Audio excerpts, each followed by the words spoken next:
All right. So we have a third speaker as Shakti Gupta. So she is an agile coach from Society General based out of Bangalore.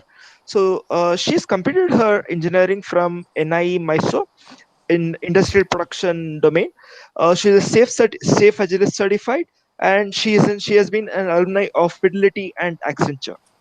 So right. So over to you, Shakti. Okay, thank you. Yeah, I need your help in presenting. Okay, Just a thanks, minute. Rohit. Yeah. Okay. So is that okay for you? Visible? Yeah, thank you. Yes, yes. Sure. Thank you. Okay, thanks for this, Rohit. Okay, hi all.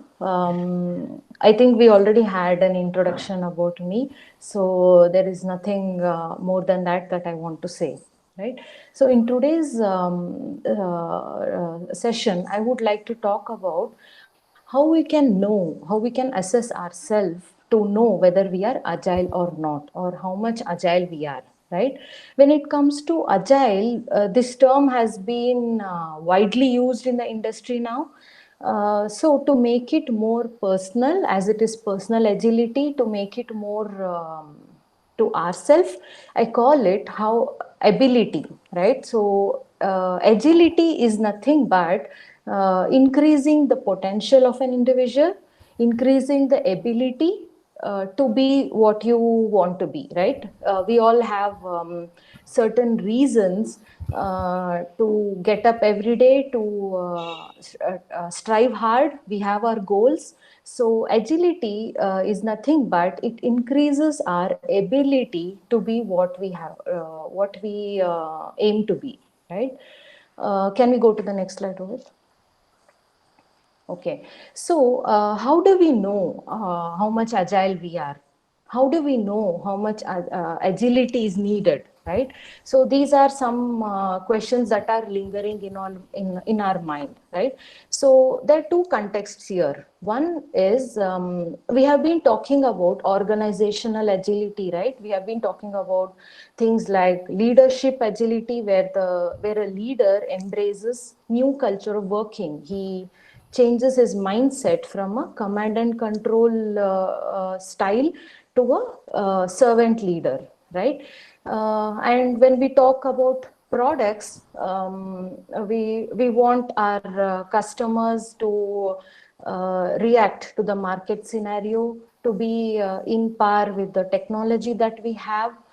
We want our products to be competitive, have a competitive edge over the other products similar to them, right? So we have different types of agility. Organizational agility, there is something called strategic agility, where the leadership applies agility for their strategies. We also have heard about terms like business agility, where the entire business runs on agile mindset, right? So, so what is it for us as an individual? What is it for us? Is something that is personal agility, right? So we are the heart and soul of an organization. We are the functioning agents, the persons who are the, you know, the performing members of the community, whether it is office or whether it is back in your personal life. We are the performing members of the society around us, right? So how does it matter for us to be agile, right? We can move to the next slide. So, can you take a moment to think that on a daily basis, you do only what really matters to you, which makes you really happy, which makes you feel accomplished, which make you feel fulfilled, right? When you go back to sleep, you feel that, okay, you had a good day. For me, agility can be, say, striking balance between personal life and office. For somebody else, agility can be moving from a, maybe a person who has been educated from their mother tongue language, who comes to college, right? He has to adapt to English. He has to change his mind to function and learn in English, right? So for him, agility helps to adapt to the new culture, right? For a leader, right? For a leader who moves from a service company to a product based or a new startup, his mindset has to change that okay, everything is imperfect here, nothing is organized here, I have to adapt to the situation, right? So agility can mean different to different people, right? So all in all, agility only increases the ability of you as a performing member. It increases the ability for you, right? To understand what is personal agility, I would like to quote a small example, which is also quoted as an example for leadership agility. Right. So August 17th, 1979 is when SLV-3 was attempted to be launched in Vikram Sarabhai station. I think we all are aware of this scenario. So Abdul Kalam was the mission director at that moment, right? So the technology, we had lot of engineers, they had a very good supporting team, they had funds flown in from various organizations, from the government, from the technology labs everywhere. So dating back to 1973 is when they started to work on this SLV-3 launch. So engineers were all ready, they were all working really hard day and night to launch this SLV-3, right? So at that time, as I mentioned, Abdul Kalam was the mission director, right? So he quotes this example in lot of his speeches. It's a very good example, right? So what happened on that day is there was a failure in the rocket. In one of the stages, there was a leakage in the rocket. So this was detected by the computerized system, and the computerized system does not allow the team to launch, right? So Abdul Kalam was the face of at least 1,000 engineers, 1,000 scientists, 1,000 practitioners who have been toiling day and night for the last 7 years, right? So he had to make a choice, he had to make a decision. But the team with him who was working, they were very confident that, okay, even though there is a leakage, we can still launch. I think our rocket is capable to handle this, right? So that's when Abdul Kalam backed his team. He trusted his team.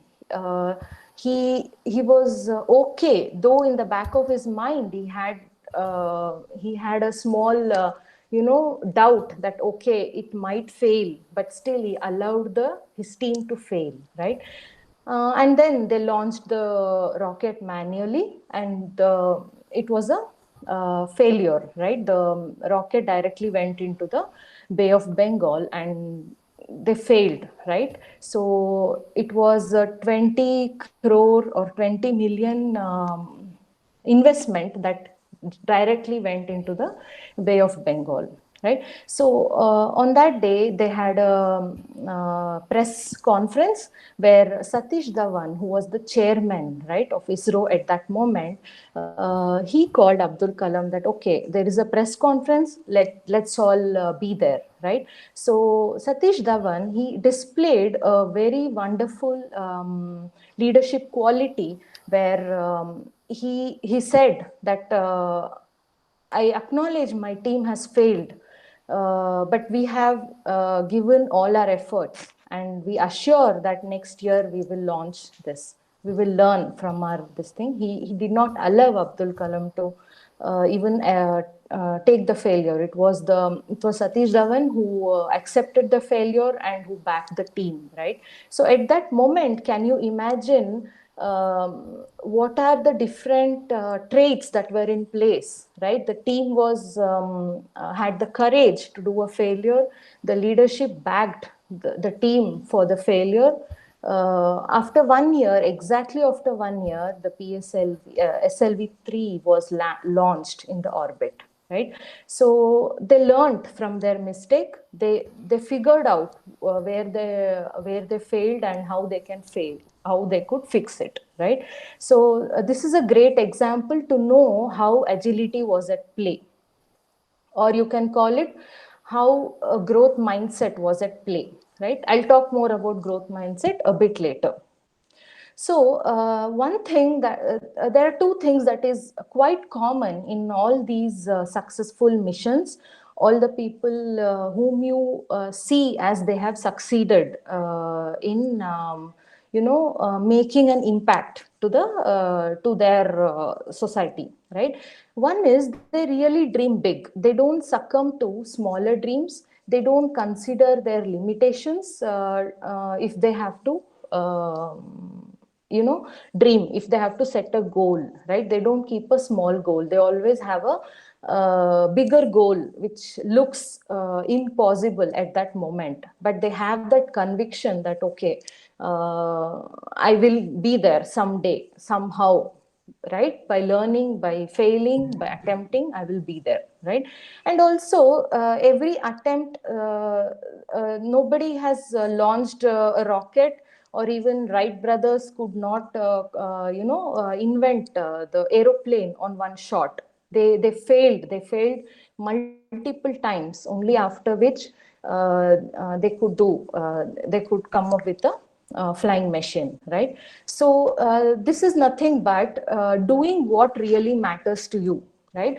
How does it feel that when you are given a magic wand and asked to wish something that you really want to do, right? So that is the big dream that you can possess and strive to work hard towards it, right? Can we go to the next slide? Okay, so in this session, I would be talking about some of the mindset shifts that I have noticed has helped the people around me, myself, and what the community actually preaches to increase your capability, to increase your personal agility, to increase your ability to be what you want to really be someday, right? So a small exercise, if I just request all of you to just close your eyes, and I'll be narrating a small story. This will make us understand what is mindset and what is shift in mindset, right? So the talk will be more on this mindset. Okay, so did you guys, I hope you guys closed your eyes and just listen to the story that I'm narrating. Okay, so I go to office, and tomorrow is my son's birthday, right? And I plan to take an off the next day, and I plan to finish all my work and go back home today, right? My manager calls me to the meeting room. He says, okay, Shakti, there is something important. Can you please, can you get your team, right?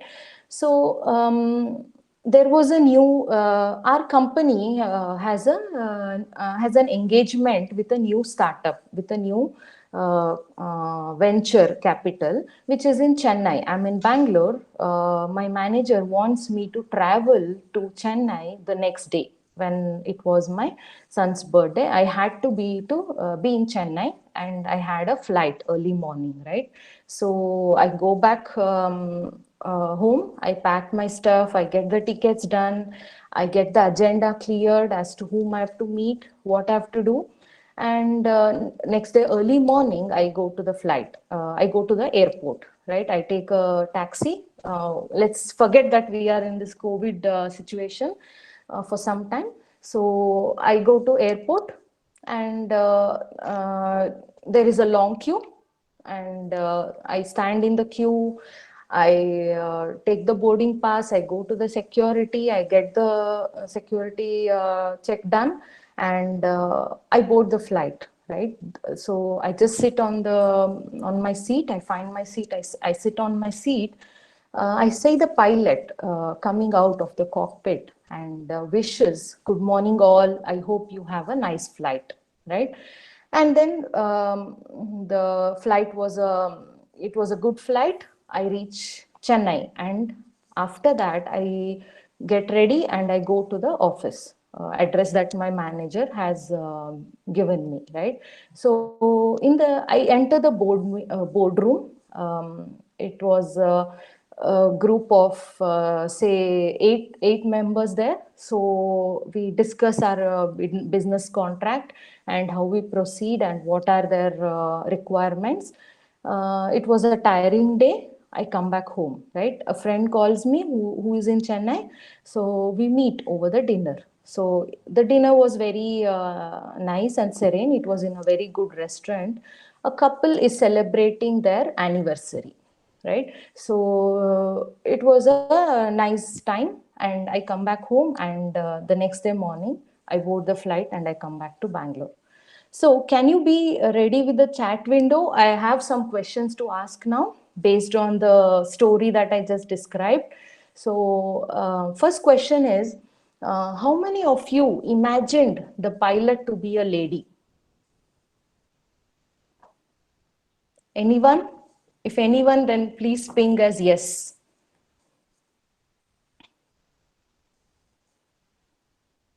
No one? Okay. So my next question is, how many of you imagined the boardroom was full of young graduates and they were just in their casual dress, wearing t-shirt and the sports shoe or the sneakers? Did anyone imagine the boardroom to be full of such board members in such an outfit?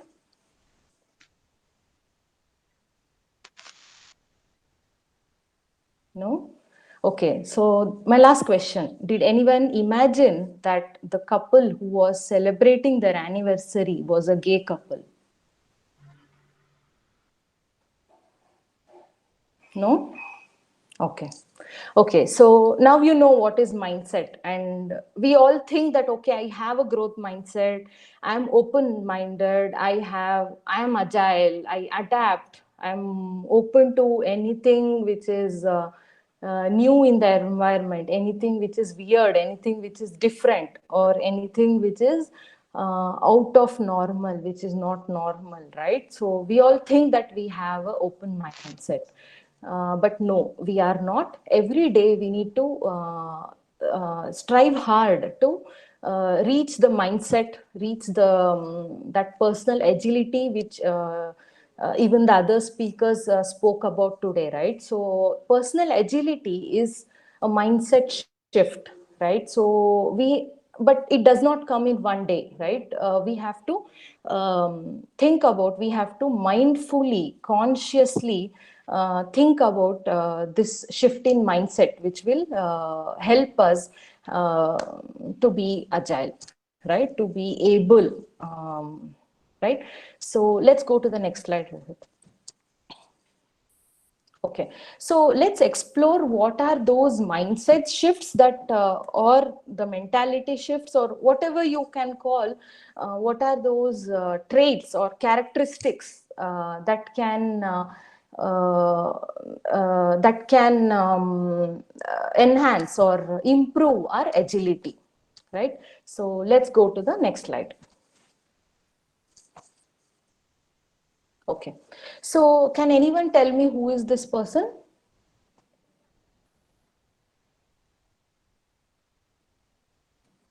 Any guesses?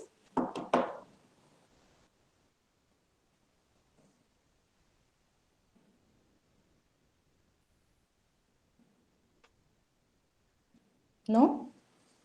Okay, so this is Tenzing Norgay. I think now it strikes you. He's one of the DO who could reach the Mount Everest summit, right? In 1952, I guess, right? Right. So we know that okay, they have raised the bars, they have reached the peak, right? But do we know how many times Tenzing Norgay has attempted to to endeavor Mount Everest, right? So, okay, I would quote. So he has tried 6 times and he has failed, right? He has failed. But one thing that helped him to always go ahead is he uncovered new hurdles. He uncovered some new abilities, new potential of the mountaineers.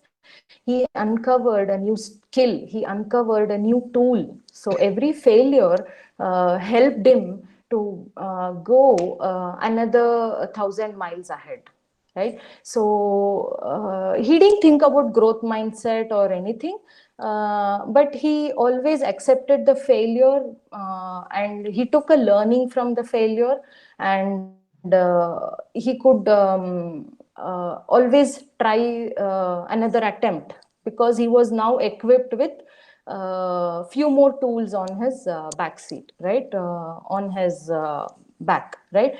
He could carry them. He knew how he could reach that summit, right? Every time he knew that, okay, this time I will do more, right? Nobody could have reached the summit in first attempt, right? In first go, we can't think about somebody reaching Mount Everest, right? So this is the growth mindset that we are talking about.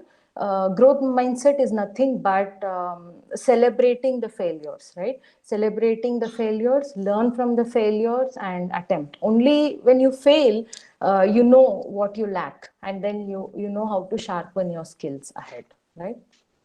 Okay, can we go to the next slide? Okay, next thing is to be personally agile, we need to work on only things that really matter. This is easier said than done, I know. But in this journey of transformation, uh, as I called, it is a journey, right? We can't be there on one go. We have to, struggle every day. So this mindset is nothing about unlearning, right? Unlearning, letting go the habits that are not helping you grow, letting go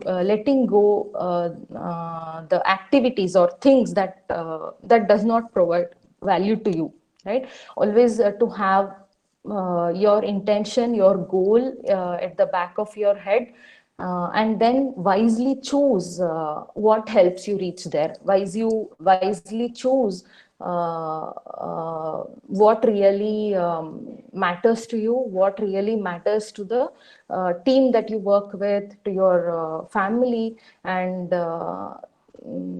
we do only that, right? So this is also a very important factor. We need to know how to prioritize, how to stop working, how to let go of certain things. So I would again quote a small example here. So you leave to office on one morning in traffic, again related to Bangalore. So Bangalore traffic, you have an important meeting it's about your performance review, but uh, you have a family member who has visited home. But yeah, you have to prioritize between the two, right? So you know that we always think that, okay, we can make the family member understand. Family member is always there on our back. They are there to support us, right? So after all this, you have left office, because you know in the back of your mind, though you don't like it, the priority is to reach office on time and attend that performance review meeting, right? But on the way, when you go, you know that you get a call that, okay, there is a gas leakage in your home. So we wouldn't still go ahead, right? We wouldn't still go to office. We come back home to fix that gas cylinder leakage, right? So this is called priority. We always think everything is of high priority. It's very difficult to put something down, to deprioritize one of the tasks. We have been struggling hard to prioritize our backlog, prioritize our task, prioritize our day-to-day activities. So it's an everyday, what do you say, everyday practice to prioritize what really matters to you. Right. So this is one of the important mindset to be personally agile. Next slide, please. Okay. So next we call is self-awareness, right? So do we actually know what we are? In a small exercise that we just uh, did we know, did we understand what are our limiting beliefs? Did we understand that, are we really aware of our insights? Are we really aware of what excites us, right? So there was a my my son's birthday and I had to reach office, so I knew what really excites me, right? So at least I had this in the back of my mind, right? So this is the self awareness that we all have, but have we really worked on it? Have we really had the courage to make those decisions based on what really matters to us? Do we know where we have to hold back? uh, do we know when it comes to vulnerability? So vulnerability is nothing but exposing your weaknesses to people, right? uh, we always have this look good factor. We want to always be perfect. We want to finish our work on time. We want to only keep a goal that I can achieve, not a bigger goal, not a impossible goal, right? So why do we do this? Because we all have this look good factor within us. So we know that, okay, uh, for to what extent can I be vulnerable? Am I ready? Am I ready to accept a no? Am I ready to face a situation which is unlikely, right? So these are the things that are important to understand your self awareness. Of course, again, it's easier said than done, but it's an attempt, right? So self awareness is a part of personal agility. Next slide. Okay, so can anyone guess what is this? I think I'm not able to see the chats. Okay, so can anyone guess what is this in the picture?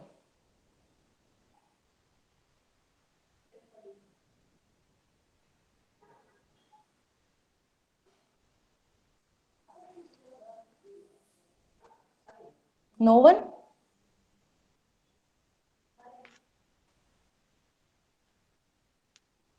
No one? Okay. So it is a product from Amazon Basics. It is a scratch post for pets. Okay, so innovation need not be artificial intelligence. Innovation need not be ML or blockchain, right? Innovation is something that you do which is not normal in your day-to-day life, right? Which is not normal.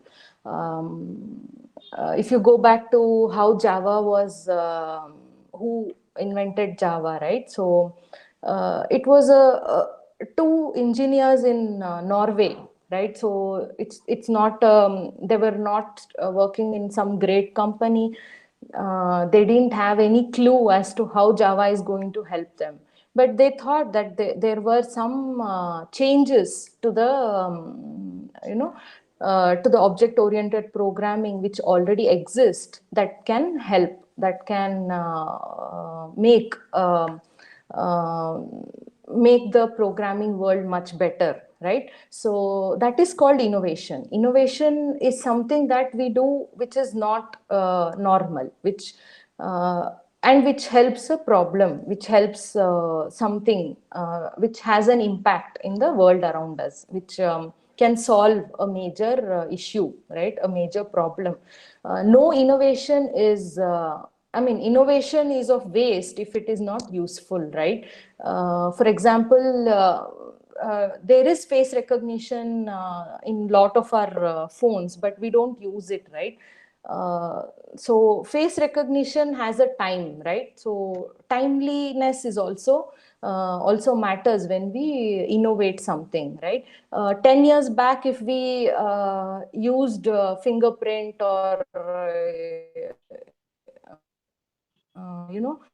the recent new applications in the phone, maybe it wouldn't be used, right? Samsung first started with touch phones. It allowed people to actually just use the phone and see how they can use the touch. Only then we could come up with iOS, we could come up with Android and many more such technologies, right? So innovation is nothing but doing something that outstretching your normal, right? Yeah, so these are the four mindsets that mindset or the traits that a person who wants to be personally agile would like to be, right? uh, okay, so can we go to the next slide? I think I'm done. Thank you all for giving me this time. Any questions? Let me check. Okay, so yeah, we have one question from a person called Ajay Zingade. So my question to you is: you give example on priority attending performance review meeting, but what if your manager has bad experience with you every time, and this time even it is urgent, your manager says always you give excuses. Can you? Yeah, Okay, so yeah, so this example was to sensitize that we always think something as priority and need not be. Until there was a gas leakage, the meeting with my manager for performance review was the highest priority, right? I was okay to leave, leave my home when I knew that there is a family member visiting our house. I knew I will be late, but still I had to go to office, knowing that the performance review is high priority. I'm working and I've put in my efforts that entire year, and only attending this meeting can help me. That my presence was very important there, right? But after the gas leakage, I realized that this took over the priority. So that example was to sensitize that uh, priority is subjective. We always think everything is of high priority, but it need not be. I hope I answered the question. right. Okay, so last question we have from Badram. He says Okay.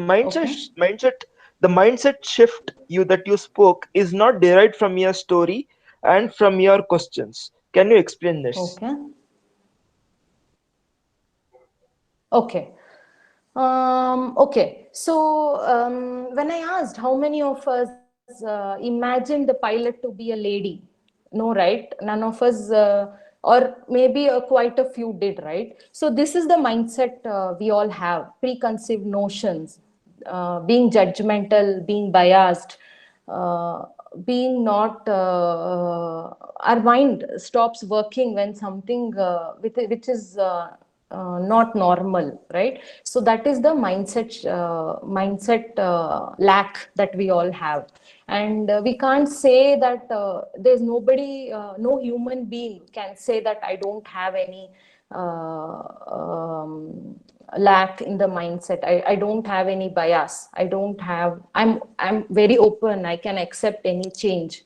No, right? So I was unhappy that I had to go to Chennai, leaving my son's birthday, right? So we can't stop from that, right? So that is nothing but mindset. It is something which is within us. We can't just forbid that. All right. So I think yeah. So no more questions from anyone. So thank you, Shakti, for your insightful story and and the things. So a great probably yeah. So it was great, and I think the people have taken a lot of insights from your story and your presentation. So yeah. Thank you for this time. Right. So, any more questions, whatever we have, we'll be collating and we'll try to answer it via social, in socials. So yeah.